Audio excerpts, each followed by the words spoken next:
तो देखो देखिए कि मॉडर्न इंडिया शुरू होता है। सबसे पहले इससे पहले पढ़े थे कि क्लास 7th में पढ़े थे, जितना भी राजा महाराजा था उसके विषय में पढ़े थे क्लास 7th में। अब राजा महाराजा का कहानी जब खत्म होता है तो राजा महाराजा की कहानी के बाद हमारा आ जाता है, शुरू हो जाता है हमारा मॉडर्न इंडिया। ये सोशल 3 भाग में ऐसे बांटा गया था कि एक हमारा एंशिएंट था, एक हमारा मेडाइवल था और एक हमारा मॉडर्न बन गया। और इसके जो आगे चलेंगे हम, तो इसके आगे हमको पढ़ना है वर्ल्ड का हिस्ट्री पढ़ना है, वर्ल्ड के विषय में पढ़ना है। तो एंशिएंट को हम लोग क्लास 6 में पढ़ते हैं, मेडाइवल को क्लास 7 में पढ़ते हैं और 8 में हमको पढ़ना पड़ता है मॉडर्न को। फिर 9th में जाकर के हमको वर्ल्ड का इतिहास हमको जानना पड़ता है। तो अभी जो चर्चा करेंगे, हम लोग कि मॉडर्न पे, कि मॉडर्न हमारा क्या होता है, मॉडर्न इतिहास क्या होता है, मॉडर्न में हमको क्या सब चीज दिया गया है, क्या सब चीज पढ़ना है। तो मॉडर्न के विषय में हमको पढ़ना है। तो अब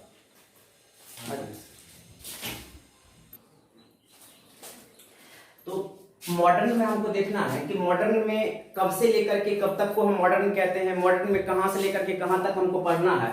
तो मॉडर्न हमारा शुरू कहां से हो जाता है कि पहले हम लोग क्लास 7th में पढ़े थे कि क्लास 7th में हमको पढ़ना पड़ा था जितना भी राजा महाराजा था उसके विषय में पढ़ना पड़ा था। राजा आया, फिर राजा गया, उसका शासन काल कुछ दिन तक रहा, कुछ दिन तक शासन किया, उसमें विभिन्न प्रकार के राजा आए, उनका एक टाइम पीरियड बना, उतना दिन तक वो राज्य किए। उसके बाद फिर दूसरा कोई राजा आते हैं, फिर वो चले जाते हैं, फिर तीसरा आता है। इस प्रकार से आते आते हमारा लास्ट का जो शासन काल बनता है वो लास्ट का शासन काल मुगल का शासन काल होता है। मुगल का शासन काल का जब खत्म होने लगता है, मुगल का शासन काल जब एंड पीरियड पे आता है, तो उस समय क्या होता है, उस समय एक जहांगीर नाम का एक राजा होता है। उन्हीं के शासन काल के दौरान हमारा एक ईस्ट इंडिया कंपनी का एक स्थापना होता है उन्हीं के शासन काल में, और इंग्लैंड में, ब्रिटिश में, मतलब इसका स्थापना होता है। नाम है उसका east India company. East India company, ये ईस्ट इंडिया कंपनी क्या है, तो ये एक ईस्ट इंडिया कंपनी एक संगठन है। संगठन हम किसको कहते हैं, तो जैसे मान लेते हैं हमारा देश कोई संगठन एक बना रहा है जिसका कुछ काम होगा, मान लेते हैं उस संगठन का काम है अलग देश में जाकर के कोई काम करना। तो उसी प्रकार से हमारा इंग्लैंड का, जिसको हम लोग अंग्रेज कहते हैं, उनके जमाने, उनके मतलब देश में एक ईस्ट इंडिया कंपनी का सबसे पहले स्थापना होता है। ईस्ट इंडिया कंपनी का स्थापना जो होता है, तो ईस्ट इंडिया कंपनी का स्थापना कौन करता है, तो ईस्ट इंडिया कंपनी का स्थापना एलिजाबेथ करती है। एलिजाबेथ फर्स्ट नाम होता है उनका। एलिजाबेथ फर्स्ट कौन थी, तो एलिजाबेथ फर्स्ट हमारा जो इंग्लैंड है वो इंग्लैंड की महारानी थी। पहले जमाने में हमारा इसी प्रकार का शासन चलता था कि राजा महाराजा हुआ करते थे, वहां पे शासन किया करते थे। पहले जमाने में हमारा इस प्रकार का नहीं था कि मुख्यमंत्री, प्रधानमंत्री या चीफ मिनिस्टर इस टाइप से बांटा हुआ नहीं था। पहले हमारा था राजतंत्र, हमारा वहां पे राजा लोग राज करते थे, उनका एक राज्य होता था और उस प्रकार से वो शासन करते थे सारी जनता पे। तो वहां पे इंग्लैंड में एलिजाबेथ नाम की एक महारानी थी जिनका नाम एलिजाबेथ फर्स्ट था। उन्हीं के शासन काल में सबसे पहले ईस्ट इंडिया कंपनी का स्थापना होता है। ईस्ट इंडिया कंपनी का स्थापना कब होता है, तो ईस्ट इंडिया कंपनी का स्थापना होता है 31 दिसंबर 1600 ईस्वी में ईस्ट इंडिया कंपनी का स्थापना हो जाता है। तो ये स्थापना जब ईस्ट इंडिया कंपनी का हो गया, मतलब एक संगठन का स्थापना हो गया, उस संगठन का नाम पड़ गया ईस्ट इंडिया कंपनी। अब ईस्ट इंडिया कंपनी का मेन उद्देश्य क्या था, क्या काम था ईस्ट इंडिया कंपनी का, जो एलिजाबेथ के द्वारा जो बनाया गया था एक कंपनी, उसका क्या काम था, तो उसका काम था, इस कंपनी का काम था, ईस्ट इंडिया कंपनी का, कि आप अलग अलग देश में जाएंगे और अलग अलग देश में जाने के बाद आपको वहां पे व्यापार करना है। उस देश में जाकर के आपको धन दौलत इकट्ठा करना है और अपने देश में लाना है। इस प्रकार का सबसे पहले मंशा था हमारा ईस्ट इंडिया कंपनी का। तो ईस्ट इंडिया कंपनी क्या करती है, अलग अलग देशों में जाकर के अपना स्थापना करती है। तो सबसे पहला याद रखना है कि सबसे पहला हमारे भारत पे जो सबसे पहला ईस्ट इंडिया कंपनी आया, तो सबसे पहले जहांगीर नाम का राजा था। जहांगीर नाम का राजा था। जहांगीर नाम के राजे के दरबार में सबसे पहले ईस्ट इंडिया कंपनी के द्वारा एक आदमी को भेजा जाता है, नाम सब काम लिखाएंगे। ईस्ट इंडिया कंपनी के द्वारा सबसे पहले जहांगीर के दरबार में एक आदमी को भेजा जाता है और उनको कहा जाता है कि जाकर के राजा को समझाइए कि हमारा एक ईस्ट इंडिया कंपनी का हमने एक संगठन बनाया है और इनका काम है दूसरे देशों के साथ व्यापार करना। और जब ईस्ट इंडिया कंपनी के द्वारा एक आदमी आता है जहांगीर के दरबार में, जहांगीर से ये बात कहने के लिए कि हम आपके देश के साथ व्यापार करना चाहते हैं, तो सबसे पहला बात जहांगीर क्या करता है, उसको परमिशन नहीं देता है। जहांगीर के मन में जो कुछ भी डॉट हो, जहांगीर के मन में जो कुछ भी शंका हो कि ये हमारे देश को लूटने आया है, हमारे राज दरबार को लूटने आया है या हमारे ऊपर राज्य करने आया है, इस वजह से ये जहांगीर उसको परमिशन नहीं देता है। बोलता है नहीं, हम आपको परमिशन नहीं दे सकते हैं व्यापार करने के लिए। तो ये क्या होता है, वापस लौट जाता है अपने देश पुनः और वहां पे जाकर के फिर से ये एक प्लान तैयार करता है और प्लान के तहत फिर जाकर के प्लान तैयार करने के बाद वो 8 साल के बाद पुनः 8 साल के बाद सबसे पहला बार जो आया था, सबसे पहला बार 1607 ईस्वी में सबसे पहला बार आया था।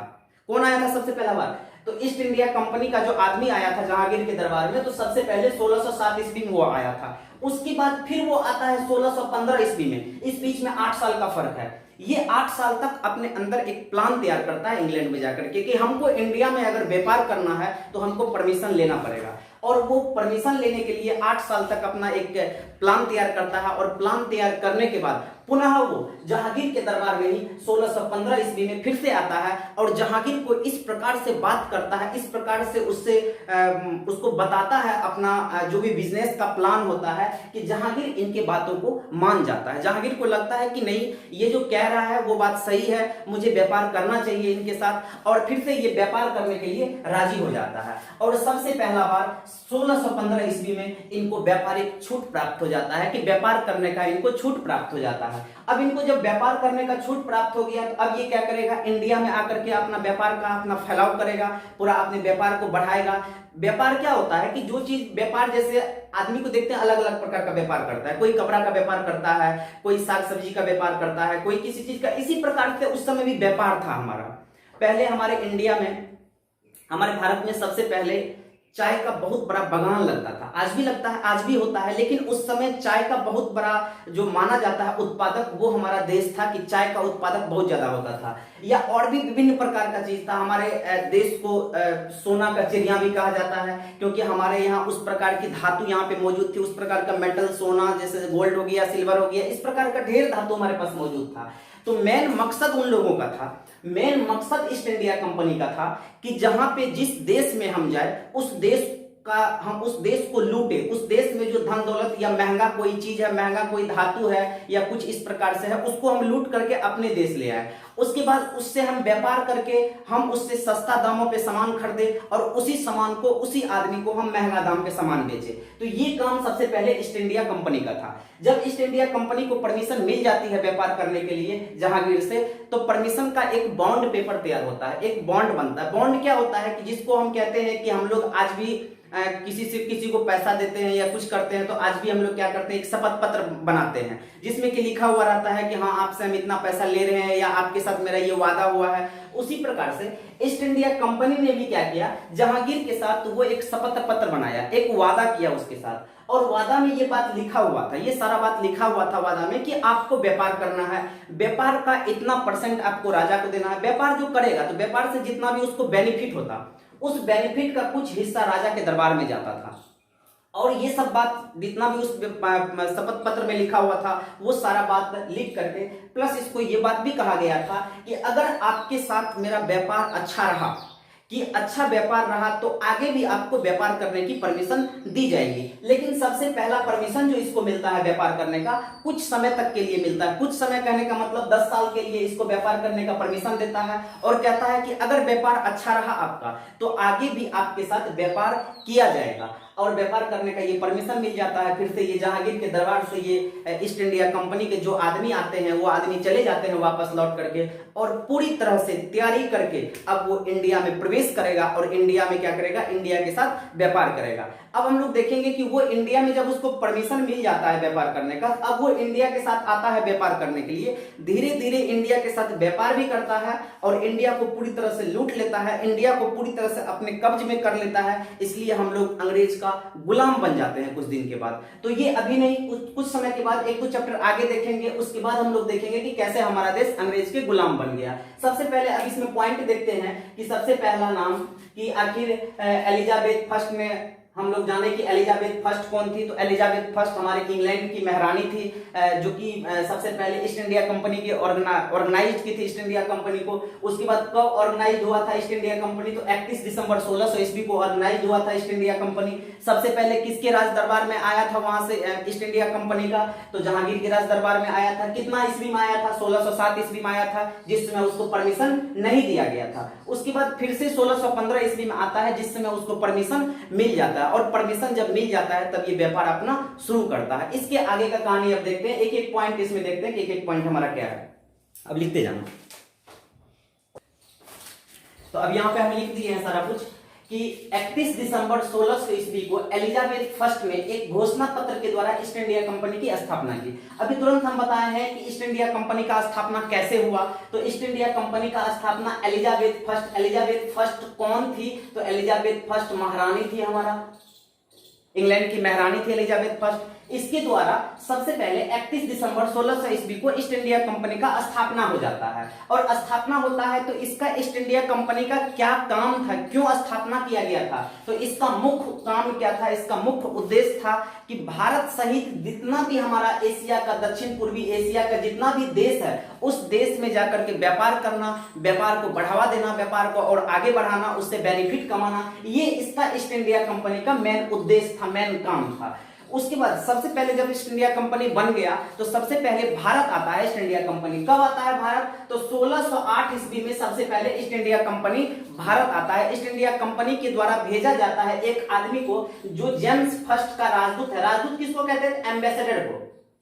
एम्बेसडर जो होता है उसको हम राजदूत कहते हैं, इंग्लिश होता है एम्बेसडर। तो जेम्स फर्स्ट का, अब जेम्स फर्स्ट कौन था, तो महारानी, देखो राजा महाराजाओं का अपना ढेर सारा उसका ना मंत्री होता है, और अब राजा महाराजा कोई काम कहेगा करने के लिए तो वो खुद अपने से नहीं करता, अपने मंत्री को कहता है या उसका जो सहयोगी दल होता है उससे कहता है कि ये काम करो। तो एलिजाबेथ फर्स्ट सबसे पहले क्या करती है, एलिजाबेथ फर्स्ट का ये जेम्स फर्स्ट जो है, जेम्स फर्स्ट कौन है, तो जेम्स फर्स्ट महारानी का अपना जो नजदीकी होता है वो है। इनके द्वारा जेम्स फर्स्ट का भी फिर अब जो भी उसका मंत्री होगा, मंत्री के पास भी उसका सहयोगी दल होगा, तो जेम्स फर्स्ट के द्वारा, जेम्स फर्स्ट का ही एम्बेसडर है, उनका नाम है कैप्टन हॉकिंस। तो सबसे पहले क्वेश्चन पूछा जाएगा कि सबसे पहले जहांगीर के दरबार में कौन आया था व्यापारिक छूट प्राप्त करने के लिए ईस्ट इंडिया कंपनी के तरफ से, तो सबसे पहले 1608 ईस्वी में कैप्टन हॉकिंस आया था। और कैप्टन हॉकिंस कौन था, तो जेम्स फर्स्ट का राजदूत था कैप्टन हॉकिंस, जो कि सबसे पहले जहांगीर जो हमारे राजा थे मुगल शासन के,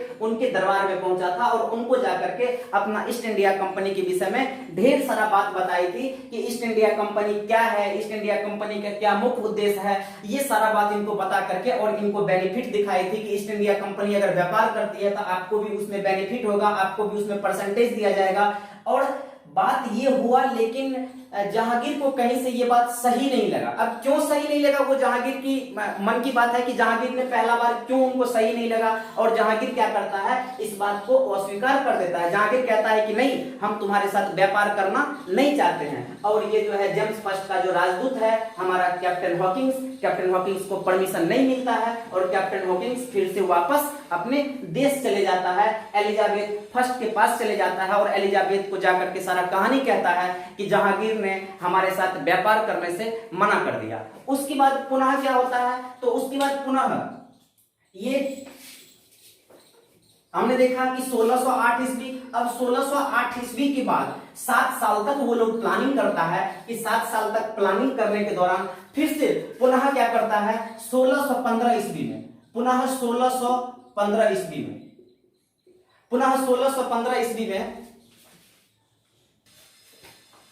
अब यहां पे 1615 ईस्वी में हमने बताया अभी कि सबसे पहले कब आया था, तो सबसे पहले आया था 1607 ईस्वी में, 1607 ईस्वी में सबसे पहले आया था। और उसके बाद फिर से ये 1607 नहीं 1608 ईस्वी में आया था ना, 1608 ईस्वी में। सबसे पहले 1608 ईस्वी में आता है, कौन आता है तो कैप्टन हॉकिंग्स आता है। लेकिन कैप्टन हॉकिंग्स जहांगीर को नहीं पटा पाता है, जहांगीर को अपने बस में नहीं कर पाता है, तो उसके बाद फिर से वो वापस चले जाता है और 7 साल के बाद पुनः 1615 ईस्वी में जेम्स फर्स्ट का ही एक अन्य राजदूत जिसका नाम था सर टॉमस रॉ, वो सर टॉमस रॉ आता है और जहांगीर से बात करता है, जहांगीर को समझाता है, जहांगीर को अपने विषय में बताता है और व्यापार करने का उसको छूट मिल जाता है। कितने दिनों के लिए छूट मिल जाता है तो 15 सालों के लिए उसको सबसे पहले 15 साल के लिए छूट दिया जाता है। 15 साल के लिए उसका कागज पत्र तैयार होता है, कहता है 15 साल तक हम तुम्हारे साथ व्यापार करेंगे, अगर तुम्हारा सब कुछ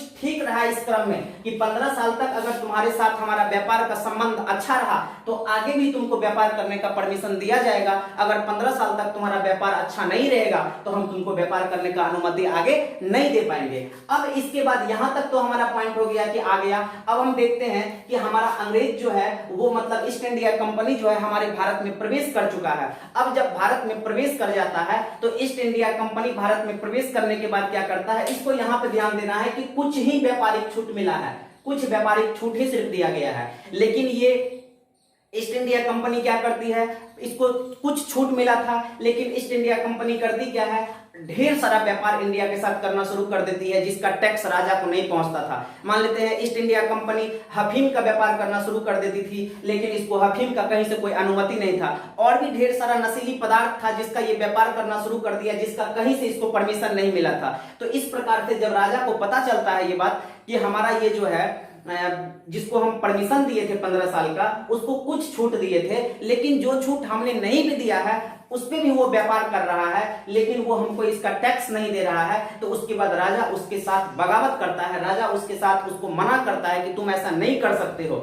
और तब तक ईस्ट इंडिया कंपनी पूरी तरह से एस्टेब्लिश हो जाता है भारत में आकर के, भारत को अच्छी तरह से जान लेता है, समझ लेता है। और ईस्ट इंडिया कंपनी को जब वो मना करता है कि तुमको ऐसा करने हम नहीं देंगे तो उसके बाद ईस्ट इंडिया कंपनी इसको क्या करती है, ईस्ट इंडिया कंपनी कहती है या तो मुझे छूट दो या तो मैं व्यापार करूंगा या नहीं तो तुमको मेरे साथ युद्ध करना पड़ेगा, लड़ाई करना पड़ेगा। और जाकर के वो क्या करता है, लड़ाई करता है। और लड़ाई में ईस्ट इंडिया कंपनी इतनी ताकतवर होती है, ईस्ट इंडिया कंपनी उस समय डेवलप हो चुकी थी, उसके पास मॉडर्न जमाने का हथियार था या ढेर सारा उसके पास सैनिक था, इसलिए कोई भी कंपनी या कोई भी राजा उससे जीत नहीं पाता था और वो हार जाता था। इस तरह से हमारा देश धीरे धीरे धीरे धीरे ईस्ट इंडिया कंपनी के गुलाम हो गया। जब ईस्ट इंडिया कंपनी ने आई, ईस्ट इंडिया कंपनी व्यापार करने लगा, तो ईस्ट इंडिया कंपनी जो आती है यहाँ पे व्यापार करती है, तो इसके अलावा भी ढेर सारा हमारा ऐसा होता है। ऐसा नहीं है कि सिर्फ हमारा ईस्ट इंडिया कंपनी ही व्यापार कर रही है, और भी अलग अलग देशों से व्यापार करने के लिए ढेर सारा व्यापारी आता है।